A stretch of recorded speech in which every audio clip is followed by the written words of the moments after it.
on the way back, I was taking the train back down to South London once I got back into London, and I saw Lion Man on the train. What is it? Lion Man.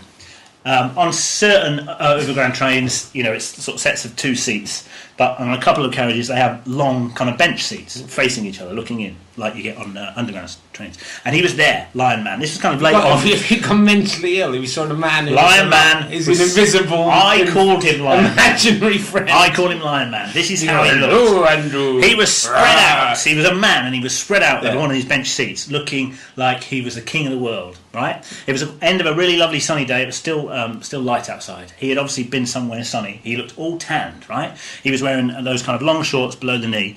He had flip flops on.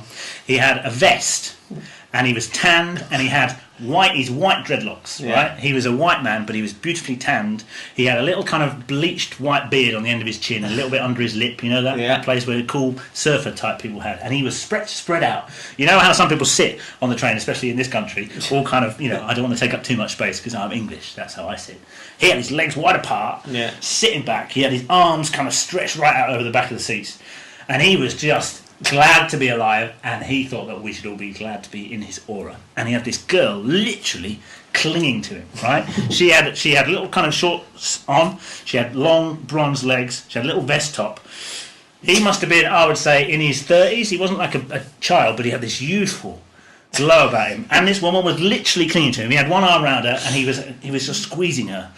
And she was his woman, right? And she was just adoring him, just hanging on to him, occasionally nuzzling into his ear, kissing him in the ear, talking things into his ear. I don't know what she was saying to him. Probably, "You are Lion Man." And I thought he was like that. He had a headband on. Those kind of really big headbands made of just cloth, like maybe the sleeve of a shirt, just roughly tied around his head, he was like a warrior. Prince.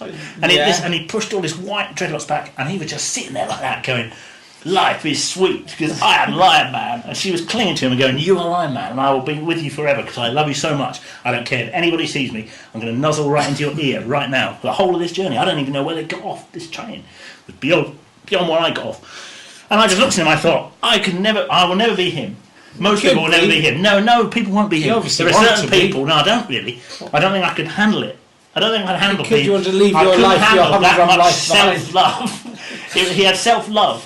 But it was self-love based on the fact that he knew everybody else loved him, and he knew this woman loved him, and she was clinging to him. And I thought, that's just like a picture out of some weird film or a sketch. Not like real life, but it was real life. He was really there. And I don't know where he went, and I don't know where he lives. He probably roams the country. It's a bit too beautiful for this podcast.